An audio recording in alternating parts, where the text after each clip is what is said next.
After many leaks, rumors, and growing anticipation, Poco seems to be ready to deploy its Poco X4 Pro 5G smartphone. The device will be unveiled on February 28 alongside the Poco M4 Pro 4G, which has been spotted in multiple leaks recently. The Poco X4 Pro 5G has been expected with much anticipation since the last year. After all, the Poco X3 Pro was a massive hit for Poco. The device brought a flagship-like chipset in the form of Snapdragon 860 to a mid-range price. It certainly had to cut some corners in the camera department and build materials, and the display was an LCD, but it still conquered all customers due to its low price, powerful hardware. It was a true successor to the Poco Phone F1 from 2018. Unfortunately, those who have been waiting for anything close to the flagship segment will be disappointed. My dear viewer, I want to thank you in advance for watching the video in full. This is very important for us. Thank you. The Poco X4 Pro 5G will not excel its predecessor and won't play with the flagship segment. Many have been dreaming about the presence of the Qualcomm Snapdragon 870 in this handset, and also, many have been waiting for an original device like the Poco X3 was.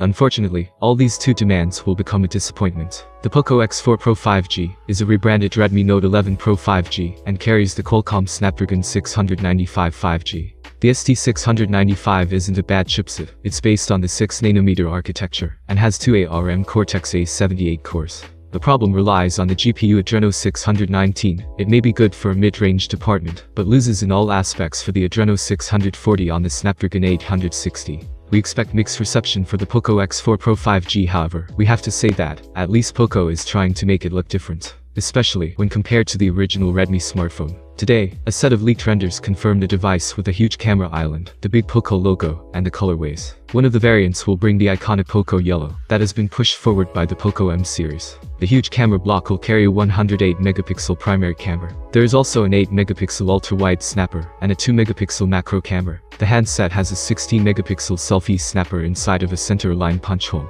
The panel has a 6.7-inch diagonal, and it's an AMOLED screen with Full HD Plus resolution and a 120Hz refresh rate. Last but not least, the phone has a 5000 mAh battery with support for 67-watt charging. Thank you for watching the video up to this point. I am very grateful to you. Subscribe to our channel and leave a small comment.